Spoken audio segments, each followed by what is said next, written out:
friends in Poland, and they are worried that you align yourself too much with Putin. What's your message for them?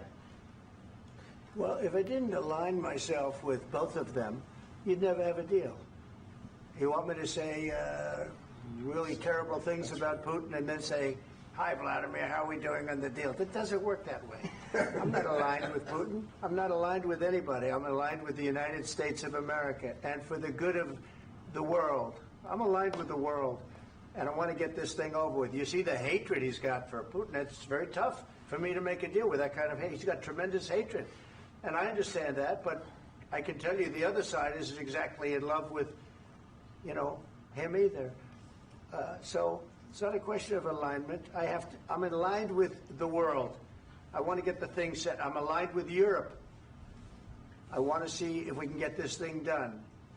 You want me to be tough? I could be tougher than any human being you've ever seen. I'd be so tough.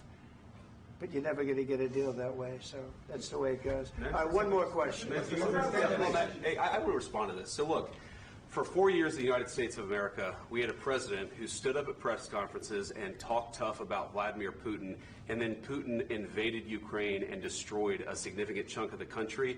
The path to peace and the path to prosperity is maybe engaging in diplomacy. We tried the pathway of Joe Biden of thumping our chest and pretending that the President of the United States' words mattered more than the President of the United States' actions. What makes America a good country is America engaging in diplomacy. That's what President Trump is doing. Can I ask you?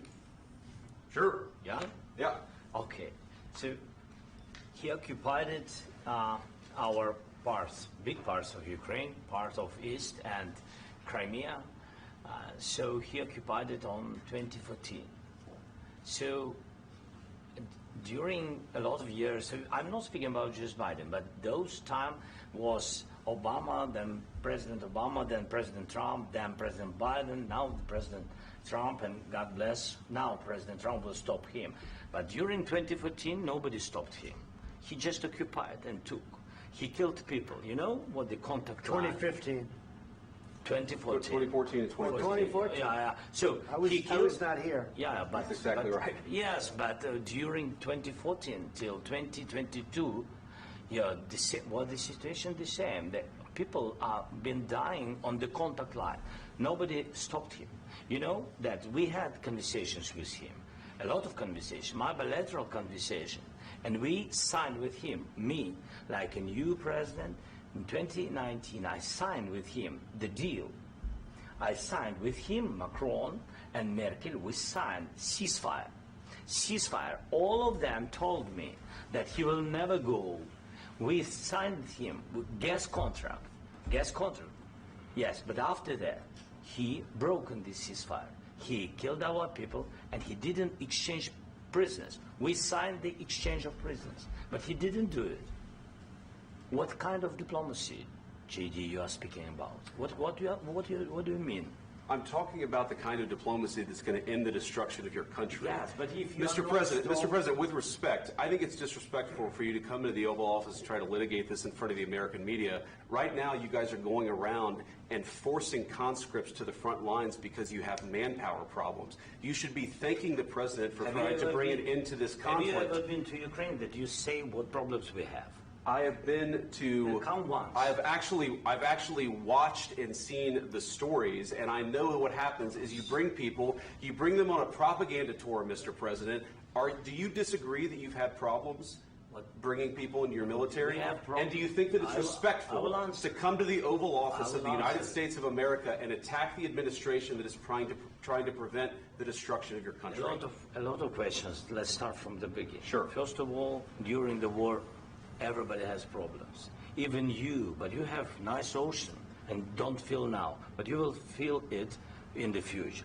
God bless. You don't know that. God bless. God bless. You will not have war. Don't tell us what we're going to feel. We're trying to solve a problem. Don't tell us what we're going to feel. I'm not telling you. Because you're in no position to dictate that. That's exactly what you're doing. You're in no position to dictate what we're going to feel. We're going to feel very good. You will feel influence. We're going to feel very good and very strong. You will feel influence. You're right now not in a very good position. You've allowed From the yourself very- to be in a from very the very bad position, beginning and of he the happens war. to be right about From it. the very beginning of the war. You're not Mr. in a good Brown, position. I You don't was have the cards right now. With us, you start having not playing cards. Right now, you I'm don't. very You're playing serious, cards. Mr. President. You're I'm playing very cards. serious. You're I'm gambling the with the president lives in of war. millions of people. You think- You're gambling with World War What are you- III. what are you You're speaking about? gambling with What are you World speaking War about? III. And We- what you're doing is very disrespectful to the country, this country. That's with back all to you. respect to your Far country. more than a lot of people said very they respect. should have. Have you said thank you once? This A lot entire of meeting? times. No, in this Even entire meeting, today. have you said thank Even you? today. You went to Pennsylvania and campaigned for the opposition in October. Offer some words of appreciation for the United States what of are you speaking America about? and the president who's trying to save your country. Please, you think that if you will speak very loudly about the war, you He's can... not speaking loudly. He's not Yeah. speaking loudly. Your country is Can I- in big can I- trouble. can I Wait a answer? minute. No, Can you've I done a lot answer? of talking.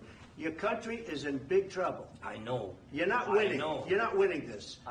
You have a damn good chance of we are coming out staying- okay because of Mr. us. President, we are staying in our country, staying strong from the very beginning of the war. We've been alone, and we are thankful. I said thanks You haven't in been this alone. cabinet, You and haven't not been only alone. in this We cabinet. gave you, through I this said thank stupid you. president, $350 billion. You voted we gave for you your military president. equipment, You and you voted men for are your brave, president. but they had to use our military. What about If you didn't have You our invited military me- equipment, you invited if me you to didn't speak- have our military equipment, this war would have been over in 2 weeks. In 3 okay? days, I heard it from Putin. In 3 days, this is something Maybe new. less. In 2 weeks, of course, yes. It's going to be a very hard thing to do business like this. I tell you. Just say thank you.